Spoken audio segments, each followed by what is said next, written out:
Selon les standards de la Banque mondiale, une personne est considérée pauvre à partir du moment où elle gagne moins de 2,15 $, 2,20 $ par jour. Ça revient à environ à 1500 francs, moins de 1500 francs par jour. Si vous regardez cette vidéo, vous êtes certainement une personne qui ne fait pas partie des pauvres, au sens où on entend quand on prend les standards de la Banque mondiale qui essaie d'encadrer tout ça. Parce que vous gagnez probablement plus de 75 000, 80 000 francs CFA par mois. Est-ce que cela fait de vous quelqu'un de riche et n'est pas pauvre? Évidemment non. Vous êtes certainement au milieu, c'est-à-dire au niveau de la classe moyenne. Cette classe moyenne-là qui fait rêver beaucoup de personnes parce que c'est le gage de la sécurité, c'est le gage également d'un certain confort et finalement ce rêve que constitue la classe moyenne par la stabilité que ça revêt en tout cas dans l'imaginaire de beaucoup se transforme assez souvent en piège. Oui, la classe moyenne c'est un engrenage. Je vais vous expliquer dans cette vidéo pourquoi la classe moyenne c'est un engrenage et comment est-ce que nous devrions faire pour essayer de sortir justement de ce piège-là et passer à l'étape supérieure,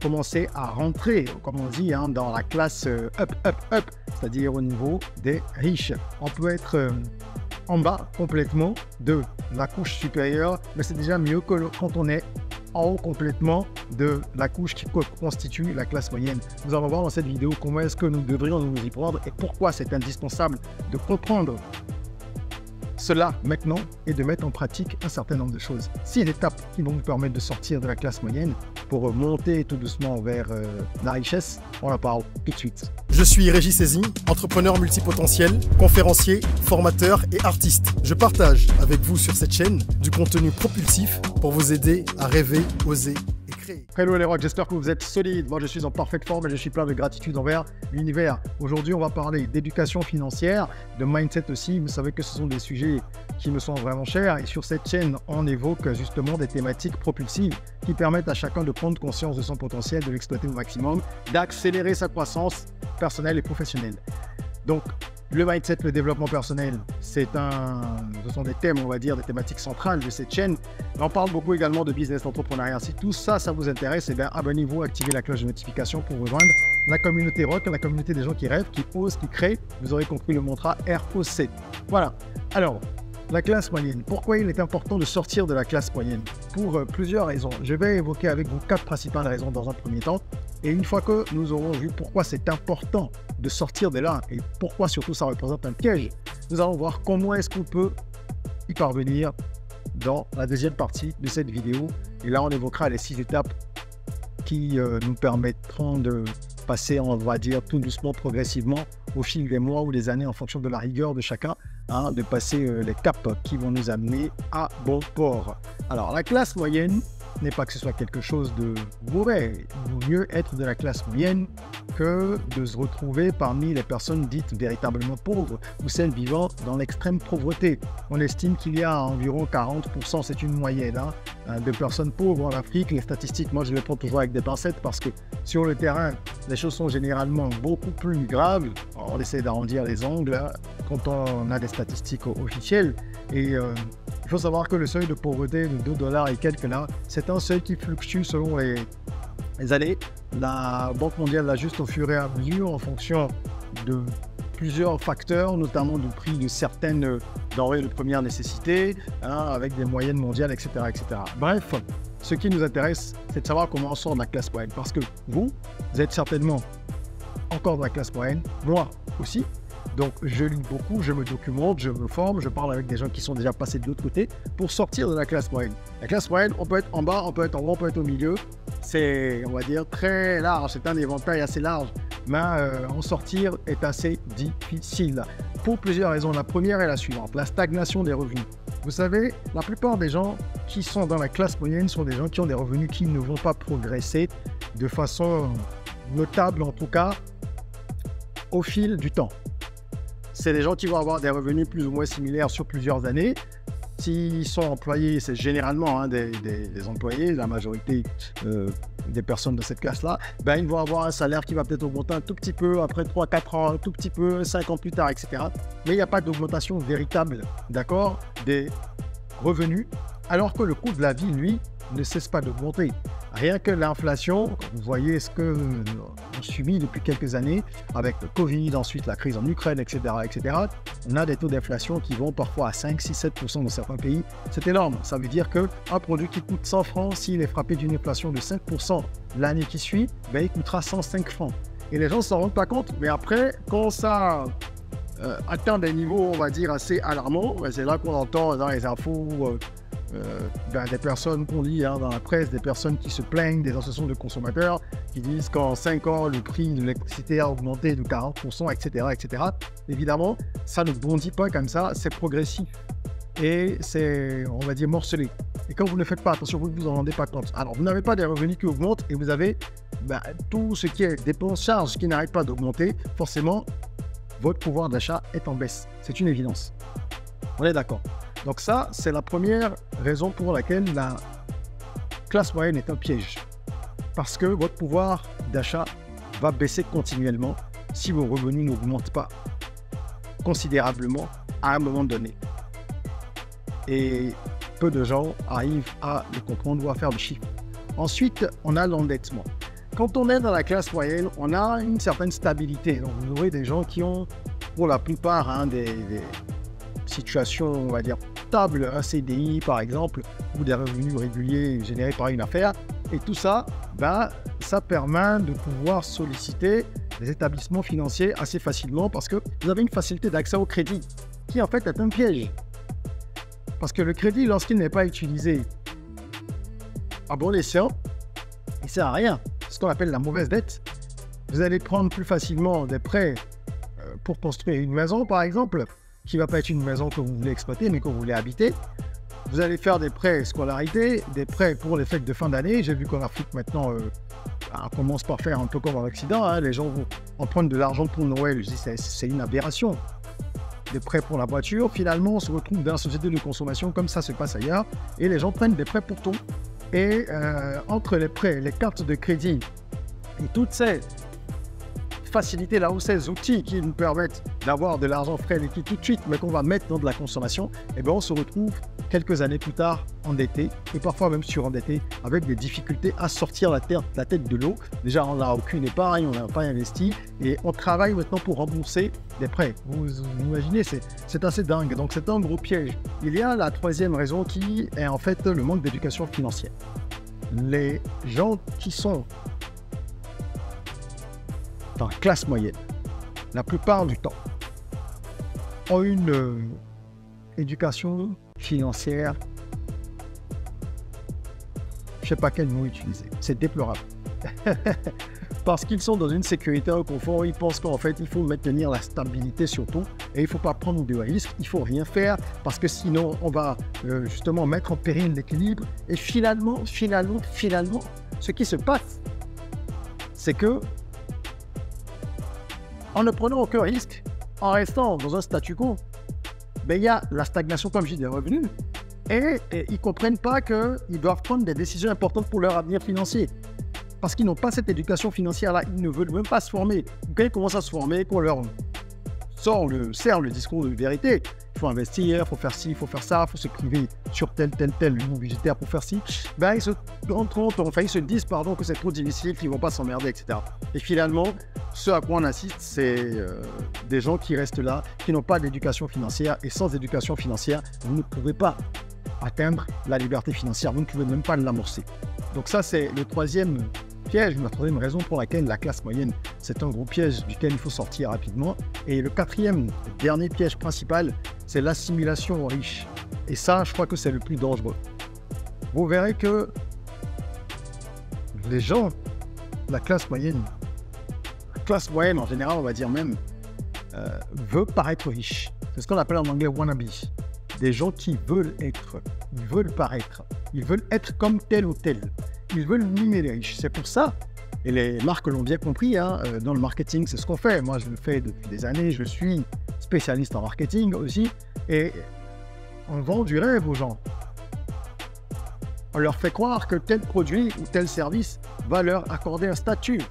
Ah, si tu as l'iPhone X, l'iPhone 14, si tu as tel type de voiture, si tu as ceci, si tu as cela, tu pourras paraître riche. Et les marques jouent là-dessus. On vous vend un statut que vous allez louer, vous ne l'avez pas. Donc vous feignez d'être riche pour essayer d'impressionner des gens qui ne le seront même pas. Parce que la plupart des gens qui essaient d'avoir un lifestyle qui est complètement au-dessus de leur moyens, ben, ils finissent mal sur le plan financier.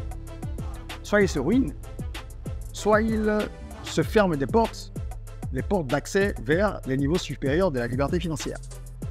Vous verrez bien que ce ne sont pas les riches qui achètent, qui dépensent le plus en marques de luxe, en parfums de luxe et tout ça. Non. Et même, ce sont des gens généralement assez simples. Les vrais riches, hein, je veux dire. Les vrais, pas ceux qui vous vendent du rêve sur les réseaux sociaux. Là. Les vrais riches. Si vous en connaissez de votre entourage, regardez comment ils vivent. Ce n'est pas les gens qui vont s'affubler de marques de la tête aux pieds. Et quand bien même certains d'entre eux pourraient aimer les marques, faites un petit peu un calcul proportionnel par rapport à une fortune, par exemple, de 5 milliards de francs CFA.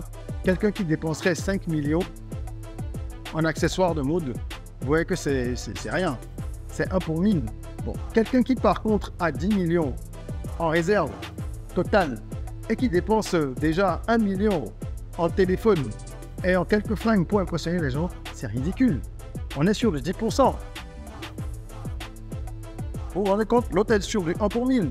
Donc comprenez que ça c'est un piège. Il faut arrêter d'acheter tout un tas d'éléments pour essayer d'impressionner des gens, quoi. Des voitures, des téléphones, des vêtements, se rendre dans des lieux. En fait, on n'a pas accès normalement vu le statut qu'on a, c'est-à-dire le statut financier qu'on a, on n'y a pas accès pour le moment, mais on va aller plus vite que la musique. Et ça, ce sont les pièges de la classe moyenne. Voilà pourquoi il faut en sortir. Comment on fait pour en sortir? C'est ça qu'il faut que l'on aborde maintenant, dans cette deuxième partie de la vidéo. Pour sortir de la classe moyenne, il y a 6 étapes. La première, et je l'ai évoqué tout à l'heure, c'est l'éducation financière. C'est incontournable, c'est la base. Vous devez apprendre à comprendre comment fonctionne l'argent. Comment est-ce qu'on fructifie l'argent? Déjà, comment est-ce qu'on le garde? Comment on le gagne? Comment on le gagne davantage par rapport à ce qu'on a tenté? Comment est-ce que dans 2 mois, 6 mois, 1 an, je gagne plus d'argent? Comment j'optimise mon mode de vie pour conserver davantage d'argent qu'auparavant? Dans quoi j'ai investi? Quelle est la psychologie de l'argent? Comment font ceux qui y sont déjà parvenus? Et ça, pour se former, ça passe par quoi? La lecture, le visionnage de documentaires sur la question, de vidéos même sur YouTube ou sur d'autres plateformes, mais des choses concrètes qui vont vous aider à mieux gérer votre argent, des formations, etc., etc. Ce n'est qu'en investissant dans l'éducation financière que vous allez pouvoir acheter votre ticket pour la liberté financière. Ça, c'est la base, c'est la première étape. Ensuite, étape numéro 2, vous devez apprendre à gérer vos dettes. La plupart des gens ont des dettes. Que ce soit une dette auprès d'un ami, d'un membre de la famille, d'une institution financière, peu importe. Ce qui compte, c'est de sortir de la dette. Donc il faut que vous ayez un plan de sortie des dettes. Et ça, il faut l'élaborer. Pour dire les choses simplement, il faut lister l'ensemble des dettes que vous avez. Ce n'est pas la fin du monde si vous avez des dettes. Ce qui est grave, c'est de ne pas en sortir. Vous listez les dettes que vous avez et vous établissez un plan sur X mois, X ans pour payer progressivement et sortir de là. Il ne faut pas penser que si vous gagnez de l'argent de façon inattendue, vous allez tout prendre, par exemple, et payer une dette, vous allez prendre 5-10 millions que vous avez gagné de façon inespérée, allez payer toute une dette. Non, vous étalez ça parce que vous avez des choses à faire aussi avec votre argent. Et vous commencez par les dettes qui ont les taux d'intérêt les plus élevés. Parce que ces dettes-là, tant que vous ne les remboursez pas, eh bien, vu que le taux d'intérêt est élevé, elles vont continuer à générer un endettement plus fort. Le capital restant dû va être de plus en plus élevé. Donc vous commencez par les dettes où le taux d'intérêt est le plus élevé et progressivement, vous allez arriver aux dettes qui sont, on va dire, un peu plus légères. Donc c'est important de le faire parce qu'il faut s'alléger avant de s'envoler.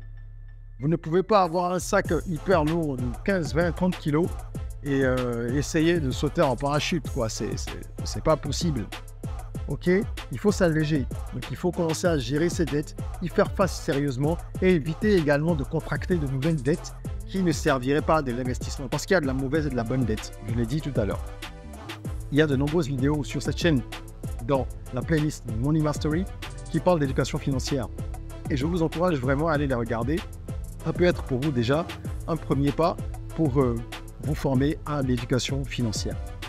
Étape numéro 3, vous devez apprendre à épargner et investir, ou je dirais mieux, épargner pour investir. Parce qu'il ne s'agit pas d'épargner pour épargner. Vous devez déjà prendre l'habitude d'épargner. Il faut commencer à le faire, quel que soit votre niveau de revenu. J'entends souvent les gens dire, mais trop souvent, je ne gagne pas assez d'argent, comment vous avez-tu que j'épargne 5, 10, 15, 20%, etc. Et non, c'est pas vrai. Si l'épargne, c'est un choix. Décider d'épargner 5 000 francs tous les mois, si on gagne 100 000 francs, c'est un choix. Donc, il faut serrer les vis ailleurs, sur une autre ligne budgétaire, pour pouvoir mettre ces 5 000 francs de côté. Et se dire que 5 000 francs, c'est ridicule, c'est une erreur. Parce que si vous n'apprenez pas à épargner avec des petits revenus, vous n'aurez pas la bonne habitude déjà développée lorsque vous aurez de gros revenus. C'est une question de discipline. Nous sommes des êtres d'habitude. Il faut se discipliner et commencer à épargner tout de suite, quels que soient vos revenus. Vous devez identifier un seuil pour l'épargne, ou en tout cas un pourcentage. D'accord?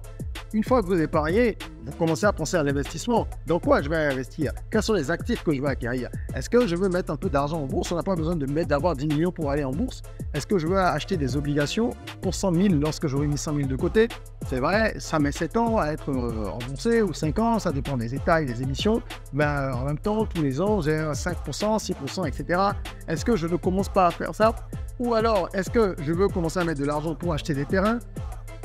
Peut-être hors des grandes villes dans mon pays, mais des terrains sécurisés avec un ACD en Côte d'Ivoire, ou un TF ou Bénin, ou bref, le document qui sécurise selon votre pays. Est-ce que je veux commencer à aller dans l'immobilier parce que ça c'est plutôt sûr? Est-ce que ça va plutôt être des actions en bourse? C'est un peu plus risqué, mais pourquoi pas? Est-ce que je veux aller sur d'autres types d'investissements? Est-ce que je veux peut-être écrire un ouvrage si j'ai le don de l'écriture, parce que là ça va me générer des royalties, etc., etc., etc. Bref, c'est à vous de commencer à faire des recherches là-dessus. Regardez les vidéos sur cette chaîne et ailleurs, et vous allez commencer à investir l'épargne. Il ne faut pas garder l'épargne là uniquement, parce que sinon vous allez l'utiliser tôt ou tard si elle n'est pas investie. Ensuite, on passe à l'étape 4 qui consiste en fait à diversifier ses sources de revenus. Le salaire ne suffit pas. Si vous êtes un entrepreneur, un seul business ne suffit pas. C'est encore plus grave parce que dans le business, du jour au lendemain, les choses peuvent péricliter. Et il vous faut justement avoir d'autres balises pour vous dire, OK, I got many income streams. J'ai plusieurs sources de revenus. Je peux gagner un peu d'argent là, un peu d'argent là, un peu d'argent là. On ne développe pas plusieurs sources de revenus simultanément du jour au lendemain. C'est progressif, d'accord? Et il faut voir comment vous allez progressivement justement déployer le plan pour ne pas dépendre d'une seule source de revenus. Si vous avez des terrains par exemple, ça peut être une source de revenus. Des terrains sécurisés, le jour où vous avez des difficultés, vous pouvez mettre en vente un terrain au bout de quelques mois, avec un peu de chance, vous trouvez un acquéreur, par exemple, d'accord? Vous pouvez également avoir mis un peu d'argent dans une entreprise. Si ça fonctionne, voilà. Bref, il faut diversifier les choses et en fonction de votre profil, de votre âge, de vos attentes, de ce que vous voulez comme retour sur investissement, de ce que vous pouvez mettre. Il y a tellement de paramètres à prendre en compte pour pouvoir décider quel type d'investissement faire que il n'y a pas de réponse standard. Mais ce qui est certain, c'est que ce sera le même principe pour tout le monde. Chercher différentes sources de revenus et puis voir avec le temps si vous ne pouvez pas mettre en place des revenus passifs, parce que ça c'est toujours très important, c'est très intéressant les revenus passifs, j'en parle souvent sur cette chaîne. Ce sont des revenus qui vous demandent du travail pour mettre en place en fait des sources de revenus passifs, il faut cravacher. Mais ensuite, vous ne faites pas grand-chose. C'est comme si vous avez par exemple une formation en ligne que vous vendez, comme sur notre plateforme academyrock.com, que vous pouvez d'ailleurs aller visiter. Vous trouverez plein de formations en e-learning, en mode e-learning qui sont disponibles pour tous ceux qui sont des entrepreneurs et même pour les autres. Il y a des formations sur différents types de thématiques. Et voilà un exemple donc de business passif. Parce qu'une fois qu'une formation est montée et qu'elle est mise en ligne, il y a peut-être de la pub qui est faite à côté, qui est automatisée, mais quand les gens achètent, en fait, tous les jours, on n'est pas en train de travailler pour que les gens achètent. Donc, il faut mettre en place des revenus passifs. Ça peut être aussi de la location immobilière ou d'autres choses de ce genre, ou une entreprise parallèle, etc. D'accord? Et si vous avez envie de lancer un business à côté de votre emploi ou à côté d'un business que vous avez déjà actuellement, rendez-vous sur notre site, le site regissaisine.com. Il y a un lien dans la description qui va vous permettre de vous préenregistrer et de vous mettre sur une liste d'attente, la waitlist de notre bootcamp. Nous lançons un bootcamp dans quelques semaines qui s'appelle le Business Rocket Camp. Et ça va être un bootcamp de plusieurs semaines pendant lesquelles vous aurez accès à plusieurs ressources. Il y aura des webinaires, il y aura également des formations en e-learning, il y aura des échanges en one-to-one, du coaching personnalisé avec moi, il y aura beaucoup de ressources documentaires. Bref, c'est tout un ensemble, un pack de différentes ressources qui vont vous aider à lancer un nouveau business ou à développer un business que vous avez déjà lancé, mais qui peine à décoller ou parce que vous êtes peut-être au début, vous ne savez pas trop comment faire. Donc, il n'y a que 20 places disponibles. Vous pouvez vous inscrire sur la liste d'attente, la waitlist. Ça ne coûte rien de se mettre sur la waitlist et vous aurez donc les informations en priorité lorsque nous allons lancer la communication autour de ce bootcamp dans quelques semaines, en sachant que sur les 20 places disponibles, les 10 premières auront droit à une réduction, les 10 premières personnes. Donc, cliquez, inscrivez-vous, enregistrez-vous pour avoir des infos en priorité si ça vous intéresse. L'étape numéro 5, quand on a compris tout ça, c'est justement de mettre en place son réseau et de pouvoir s'entourer de personnes qui ont la même vision que nous. Moi, je parle souvent du cercle tracteur. C'est un ensemble de personnes qui partagent votre vision, partagent vos valeurs, des gens qui peuvent vous tirer vers le haut, que vous allez tirer vers le haut aussi. Et ça doit être des personnes qui, franchement, ont une certaine ambition dans la vie. D'accord? Ça peut être des gens de votre famille, ça peut être des collègues, ça peut être des personnes qui ne sont pas forcément très proches, peu importe. L'essentiel, c'est de partager la même vision, d'avoir des centres d'intérêt communs et de vouloir se mettre ensemble pour se tirer vers le haut. Un cercle tracteur, c'est important. Comme ça, vous éliminez les fréquentations nocives, nuisibles, les gens qui ne vous apportent rien et vous vous accoquignez avec les personnes qui veulent aller aussi loin que vous et qui vont dans la même direction. C'est super important. Il peut également s'agir de mentors, d'accord, de mentors physiques ou de mentors virtuels, d'accord, que vous pourriez avoir dans votre réseau, que vous allez mettre en place, votre cercle tracteur. Et pour finir, l'étape numéro 6, pour marcher vers la richesse, quand on veut sortir de la classe moyenne, c'est de revoir son mode de vie, d'adopter un mode de vie frugal. Ça veut dire être dans la modération en permanence. Ça veut dire, lorsqu'on commence à gagner plus d'argent grâce aux investissements qu'on a fait, grâce à l'éducation financière acquise, etc., ne pas dépenser tout ce qu'on gagne, ne pas se mettre à changer de style de vie, de standing, parce qu'on gagne plus d'argent. C'est un piège dans lequel beaucoup de gens tombent lorsqu'ils commencent à générer plus de gains. Ils veulent tout de suite changer de voiture, changer de style vestimentaire, changer de restaurant et de maquis. C'est un piège. Parce que si vous commencez à dépenser plus parce que vous gagnez plus, mais vous restez au même niveau, ce n'est pas intelligent. Et tous ceux qui sont véritablement riches vous le diront. Frugalité. Gardez les mêmes habitudes, ajustez un certain nombre de choses, faites des investissements intelligents avec l'argent, investissez dans des formations, investissez dans certaines choses. Vous pouvez changer de quartier pour vous rapprocher de certains types de personnes, d'accord, mais ce n'est pas passer par exemple d'un appartement de 100 000 à un appartement de 600 000, non, progressivement.